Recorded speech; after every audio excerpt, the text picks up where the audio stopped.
नमस्कार, मैं दीपक शर्मा और मेरे YouTube मंच पर आपका स्वागत है।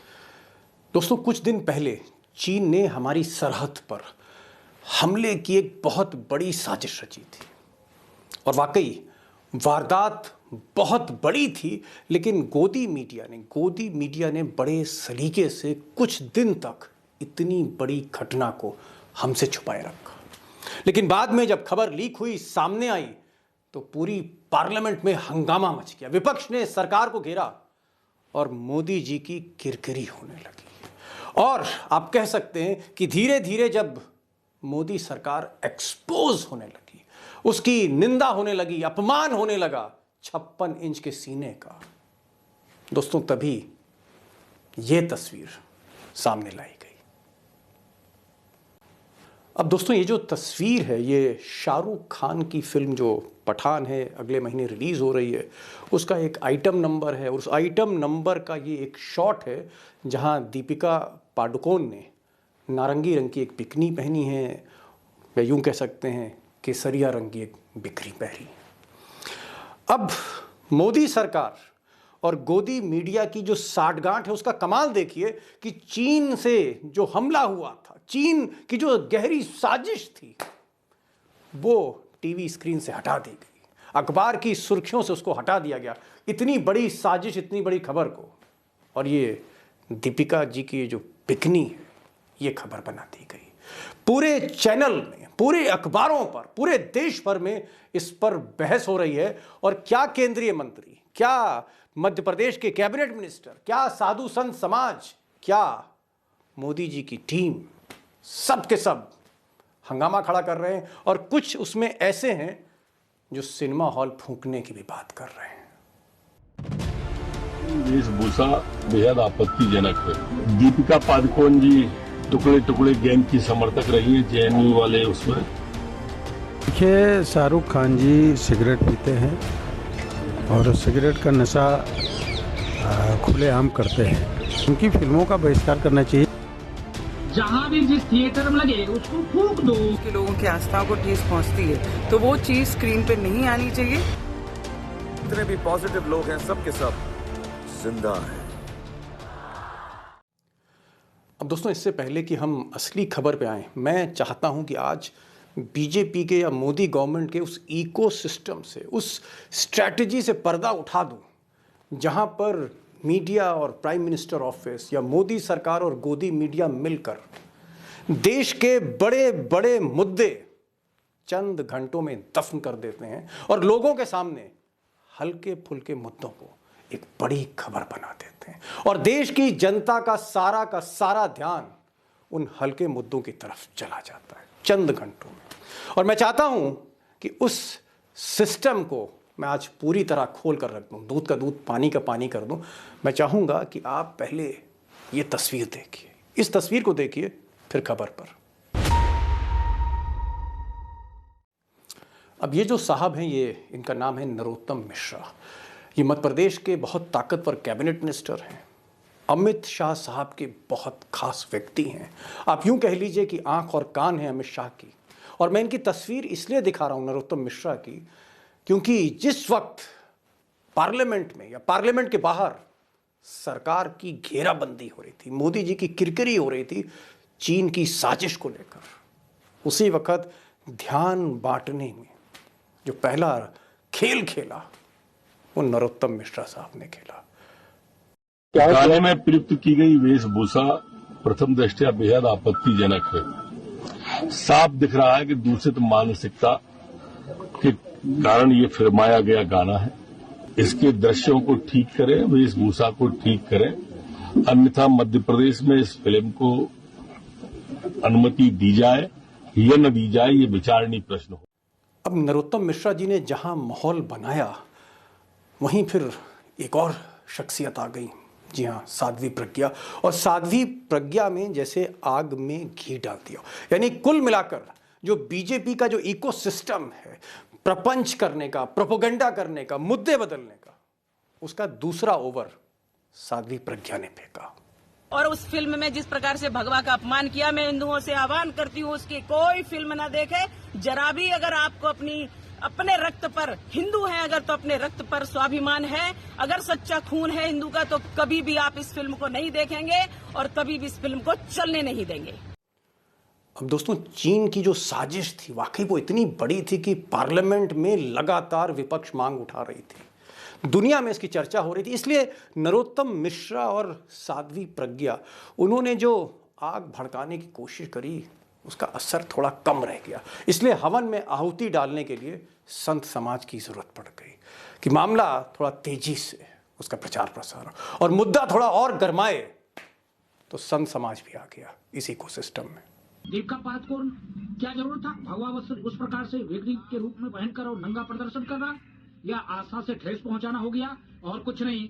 ऐसे लोगों के खिलाफ सख्त कार्रवाई होनी चाहिए। मैं तो कहता हूं दर्शकों से कि ऐसे पिक्चर का बहिष्कार करो, जहां भी जिस थिएटर में लगे उसको फूंक दो। अब हनुमानगढ़ी के जो महंत हैं, इन्होंने तो कहा कि साहब बहिष्कार कर दीजिए, सिनेमा हॉल फूंक दीजिए, ये तो हिंदुओं का अपमान है। जिस तरह की बिकनी पहनी, जिस तरह का रंग चुना है केसरिया। अब जब माहौल थोड़ा गरमाने लगा तो फिर जो मौलाना है वो कैसे पीछे रह जाते। वो मौलाना जो गोदी मीडिया के कैमरे पर जब कहें तब सामने आ जाते हैं। हम हिंदुस्तान के करोड़ों मुसलमानों से, बिलखुसूस नौजवानों से ये अपील करना चाहते हैं कि इस्लाम का मजाक उड़ाने वाले, इस्लाम के दुश्मन, वो चाहे कोई भी हो, शाहरुख खान हो या कोई भी खान हो। अब दोस्तों, मोदी जी की जो फौज कह लीजिए या फिर आप इसको प्राइम मिनिस्टर ऑफिस का जो मीडिया सेल है और गोदी मीडिया के जो एंकर हैं, मालिक मुख्तार हैं चैनलों के, या फिर पूरे इकोसिस्टम को कह लीजिए, प्रपंच के पूरे इकोसिस्टम को कह लीजिए, कि देखते ही देखते चीन की खबर हट गई और शाहरुख खान की फिल्म का एक आइटम सॉन्ग, एक आइटम नंबर देश की सुर्खी बन गया। अब दोस्तों, इसे आप देश की जनता, 135 करोड़ की जनता के साथ खिलवाड़ कह लीजिए, मजाक कह लीजिए, या फिर मोदी जी का मास्टर स्ट्रोक कह लीजिए, लेकिन सच तो यही है कि एक तीर से दो निशाने साधे गए। पहला निशाना ऑब्वियसली जाहिर तौर पर चीन का जो ये साजिश थी, चीन की जो साजिश थी, जो हमला था, इसको दबाना था, छुपाना था, खबर को हटा देना था सुर्खियों से। और दूसरा जो निशाना था वो ममता बनर्जी थी, क्योंकि ममता बनर्जी ने कहीं ना कहीं हिमाकत करी और हिमाकत करके मोदी जी के परम मित्र रहे अमिताभ बच्चन को फिल्म फेस्टिवल का चीफ गेस्ट बनाया और साथ में शाहरुख खान को बनाया और बॉलीवुड के उन सितारों को बुला लिया, मंच पर बैठा दिया ममता बनर्जी ने, जो आरएसएस और बीजेपी का जो माइंडसेट है उसके साथ नहीं खड़े हैं। यानी कुल मिलाकर कहीं ना कहीं ममता ने हिमाकत करी, उनको भी एक मैसेज दिया गया कि अमिताभ बच्चन कैसे अभिव्यक्ति की बात करने लगे, शाहरुख खान किस तरह से कहने लगे कि पॉजिटिव लोग कौन होते हैं और जिंदा कौन है इस देश में। Questions are being raised on civil liberties and freedom of expression. और जितने भी पॉजिटिव लोग हैं सब के सब जिंदा हैं। Thank you very much. अब दोस्तों, ये हकीकत है कि पिछले 8 वर्षों में जिस तरह से बीजेपी ने, उसके थिंक टैंक ने हिंदुस्तान की सबसे बड़ी सॉफ्ट पावर बॉलीवुड, जो हमारी फिल्में, जो हमारे गीत, जो पिछले 60-70 वर्षों से दुनिया का दिल जीत रहे थे, चाहे चीन हो, चाहे वो फिर रूस हो, चाहे फिर वो यूरोप हो या अमेरिका हो, या फिर मिडिल ईस्ट हो, पूरा गल्फ हो, या साउथ ईस्ट एशिया के देश हो, चाहे इंडोनेशिया हो, मलेशिया हो, हर जगह जहां हमारी धूम थी उस बॉलीवुड को भी बांटा गया है, दो फाड़ कर दिए गए। जैसे मीडिया के दो फाड़ हैं, जुडिशरी के दो फाड़ हैं, कॉरपोरेट के दो फाड़ हैं, बॉलीवुड के भी दो फाड़ किए गए। और आज हम देखते हैं कि अक्षय कुमार हों या फिर विवेक अग्निहोत्री हों या फिर कंगना राउत हों या फिर अनुपम खेर हों, एक तरफ खड़े हैं और दूसरी तरफ आप देखेंगे शाहरुख खान, सलमान खान या अनुराग कश्यप या फिर जय बहादुर या फिर ताज़े ताज़े अमिताभ बच्चन, मोदी जी के दोस्त रहे। ये जो बंटवारा किया गया, इसका असर ये है कि आज की तारीख में जो फिल्म हिट होती थी कभी, बॉलीवुड तरस रहा है हिट फिल्म देखने के लिए, क्योंकि musicians, actors, play writers, screen play, सब कुछ बढ़ता चला जा रहा है। लेकिन खबर ये नहीं है दोस्तों, और खबर ये भी नहीं है कि ये जो बिकनी वाली तस्वीर है या उसका जो पोज है वो खजुराहो के मंदिर से लिया गया था। खबर ये भी नहीं है। खबर ये है कि इसके पीछे असली खेल क्या हुआ। अब दोस्तों ये इत्तेफाक हो सकता है कि जिस वक्त ये जो गाना है पठान फिल्म का आइटम नंबर, ये जिस समय ये रिलीज़ किया गया, ये वही वक्त था जब चीन की साजिश बेनकाब हुई थी हमारे ऊपर, जिस उसने हमला करने की कोशिश की थी। और उस वक्त इस गाने से एक विवाद निकाला गया। और यहाँ पर जो सबसे बड़ा रोल है, मैं चाहूँगा वहाँ आपका ध्यान आकर्षित हो, और इसलिए आप एक तस्वीर देखिए। अब दोस्तों ये तस्वीर मैंने आपको पहले भी दिखाई है, नाम आपने पढ़ ही लिया है, हिरेन जोशी साहब, मोदी जी के चीफ मीडिया एडवाइज़र। बहुत ताकतवर शख्सियत हैं, मतलब इनकी बात पर कहिए तो नड्डा साहब इनके फ़ोन पे खड़े हो जाएं, इतनी बड़ी ताकत इनकी है। तो गोदी मीडिया के जो एंकर हैं या अखबारों के जो संपादक हैं, उनकी कोई हैसियत ही नहीं है। अब लोग कहते हैं, जानकार कहते हैं कि ये न्यूज़ गूगली के एक्सपर्ट, ये चाहें तो चंद घंटों में देश की सुर्खियां बदल सकते हैं, देश का एजेंडा चेंज कर सकते हैं, क्योंकि सारे एंकर्स, सारे मीडिया हेड्स, प्रभारी, मालिक, मुख्तार, संपादक सब इनके इशारों पे काम करते हैं। और इनके जो व्हाट्सएप ग्रुप है उसमें सारे लोग जुड़े रहते हैं।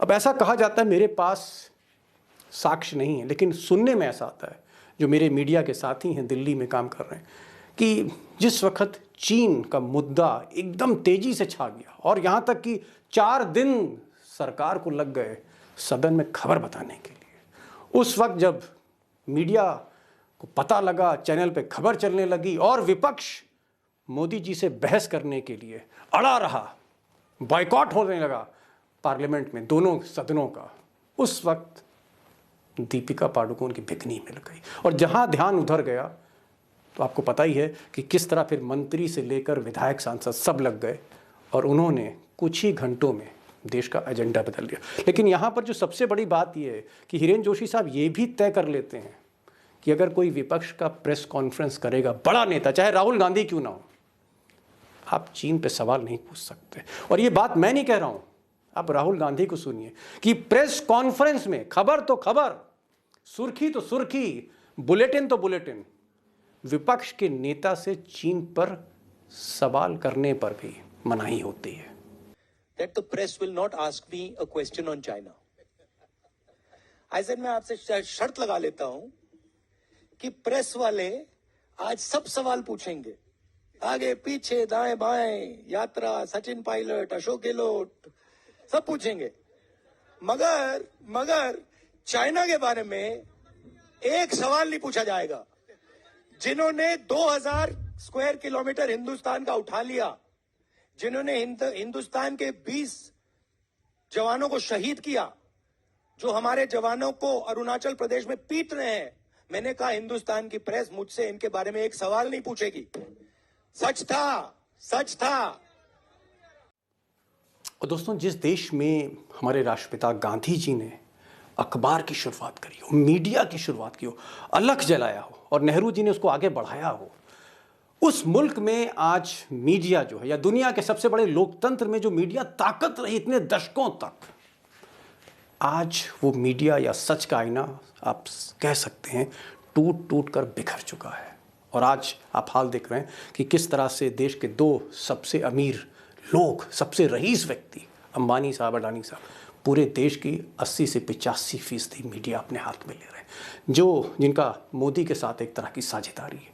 तो ये एक सच था जिसकी मैंने बानगी आपको दिखाई कि किस तरह हमारे देश पर कोई साजिश रचे, कोई दुश्मन चीन जैसा, और हम उसको दिखाएं नहीं, हम उस खबर से पीछे हट जाएं, हम उसके भीतर ना जाएं, हम दूध का दूध, पानी का पानी ना करें। ये दौर भी आना था और आपके सामने ये मैंने आपको बानगी दिखाई। मेरी कोशिश होगी कि आपके कमेंट्स का मैं जवाब दूं। कमेंट्स आप लिखिए, आइडियाज़ लिखिए, और क्योंकि इस तरह की खबर है जो आप कहीं देख नहीं पाते हैं, आपके हौसलों से हिम्मत होती है, मैं दिखाता हूँ ये खबर, इसको शेयर करिए थोड़ा सा फेसबुक पे, व्हाट्सएप पे, लोग देखें इसको, हकीकत क्या है, चीन इम्पॉर्टेंट है या किसी अभिनेत्री की बिकनी इम्पॉर्टेंट है, ये हमें तय करना होगा अगर इस देश को आगे ले जाना है। और आखिर हमें हिमालय के पार, अगर हमें उस ड्रैगन से लड़ना है, चीन से लड़ना है, तो इस बिकनी से पीछा छुड़ाना होगा, चीन की तरफ सोचना होगा, और मीडिया का इसमें बहुत बड़ा रोल होता है। इसलिए मैं चाहूँगा कि आप ही मेरे मीडिया के दोस्त बन जाइए, हम सफ़र बन जाइए और इस वीडियो को आगे बढ़ाइए। आज बस इतना ही। बेल आइकॉन क्लिक करिए, नोटिफिकेशन मिलेगा सबसे पहले, वीडियो आप देखेंगे। और फिर मिलेंगे एक नई वीडियो के साथ, तब तक के लिए नमस्कार।